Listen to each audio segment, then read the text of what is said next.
Good morning, Saints. I cannot believe this is the fourth day of our fasting, and I just wanted to encourage everyone who's, fasting to just take water and also drink, tea and things like that, so you can give you a strength.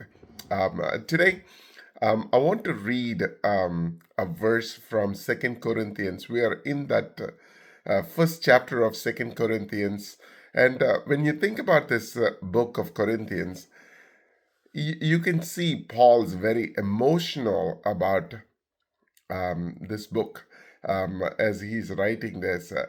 I've never seen Paul being this, deep in the valley, right? Because even when you read the books like where he wrote from the prison, like the prison epistles that we see, you can see Paul being very joyful. He'll say, rejoice. And again, I say to you, rejoice in Philippians, right? In Thessalonian, he says, like, I'm so joyful to hear about you. And things like that. In Colossians, you can see this is not the Paul that we have seen, but here Paul's a little bit emotional about the things that are happening around him. And so here's the verse, 2 Corinthians chapter 1, verses 9. It says, yes, we have the death sentence in ourselves that we should not trust in ourselves but in God who raises the dead. Paul is saying that he is, carried himself into this place where he feels like, he has lost the last straw. Sometimes we feel like this is it, God. I cannot do this anymore, right? Because Paul started his journey in Corinth.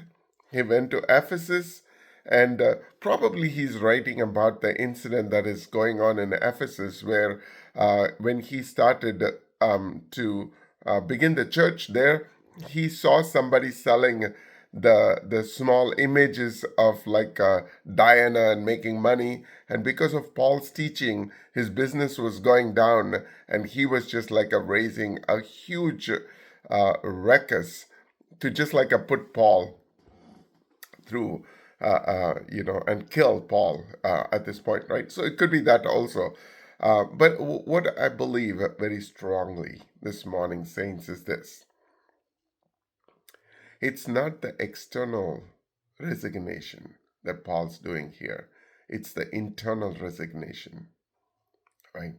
He feels like he has reached the end of his journey. This is like his breaking point, right? And he's even saying we should not trust in ourselves, right? This is the limit that exposes Paul's ability to think beyond this point. He's on this edge. The self-reliant Paul is dead, right? He's saying like this is my training, my brilliance, my strong willness. He's saying, admit, I cannot fix this. Saints, I don't know who this message is for. I don't know who is listening to this who's saying, I'm done. I'm resigned. I cannot do this anymore. God, I started this church with full force, and I cannot do this anymore. This marriage is not working, God. I do not know who you are that is resigning yourself to say, God, I quit. But here this morning, I'm here to encourage you to say that nothing is done unless the Father says it's done. Right? That's what the climax of this verse is. Paul says, but in God. Paul's whole hope shifts at this point, from self-reliance to depend on God, right? He's saying, if God can raise the dead, then no trial, no threat, no enemy, no despair is final. Right?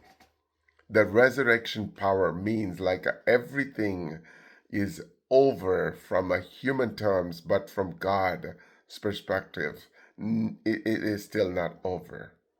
You're still serving a God who's a God of impossibilities, right? He can break through the walls of Jericho. He can split the Red Sea. He can make the mouth of the lion shut. He can bring the heat of the fiery furnace down. Can you imagine the walls of Jericho was so wide they can even run 32 chariots in parallel. But in a moment's notice, God brought the walls of Jericho down. We sometimes take the miracles like turning a water into a wine so lightly. But do you know how much power it would take to turn H2O, the water, into wine? It would take the atomic bomb to the highest possible blast on that water to turn that into wine. But God did in a fraction of a second. I want to tell this, story that I read and I've used it in my book. When people travel in Africa, they call it savannah or safari, right? They're told to look for the big five. These are like a five animals that if you've seen in your savannah, right, that means like you have done it. You have completed your journey, right? And so here are the five, the big fives, right? The African safari, in the African safari, if you have seen an African elephant, African leopard, African lion, African rhino, and African buffalo. I was thinking, buffalo? Really? I can understand the lion and the leopard and the elephant and even rhino I can understand, but a buffalo? Really? We have seen like a cow. This is nothing but a cow, right? But no. In Africa, these buffaloes are called Cape buffaloes, Cape, Cape buffaloes. And these buffaloes are like, 2,000 pounds to 6,000 pounds in weight. In fact, animals like a lion are scared of these Cape buffaloes. These Cape buffaloes, they go in like a clan, like a group, right? They don't go all by themselves. Even if somebody gets hurt, they will leave the one that is hurt in the middle and they will circle around them to fight the enemy. You know what just like it caught my attention of these Cape buffaloes? When they bend their head down, they will put the entire weight of their body on the horn of these buffaloes. And when they push a lion or just poke the lion with all that power, it can puncture the lions. And that's why the lions are scared of these Cape buffaloes. I saw a video just like threw a lion in the air. Right? It brought all its power in its horn. And in Psalm 18, David says, He is the horn of my salvation. You don't need to pull or push using your horn. When God becomes the horn of your salvation, it is not your power anymore. It is the power of the one who created the heavens and the earth. Saints, as you go through this beautiful day, know for sure if you feel like you want to resign today, that means you're pushing the enemy using your horn. Take your horns off and let God be the horn of your salvation. Let Him push what you are going through today. Saints, as Paul says, but in God, but in God who raised the dead. I don't know what is the dead thing in your life today, right? God says, nothing is dead unless I say so, right? It's a training ground for you to know that when you get to that place of completely lost, God says, in that moment in time, in that dead situation, in that dead marriage, in that dead relationship, in the bad report from the doctor, I'm still the God who's sitting at the right hand of the Father. I'm the one who's going to judge the living and the dead, and I'm the one who will step into your ring. The hopelessness that we feel that causes the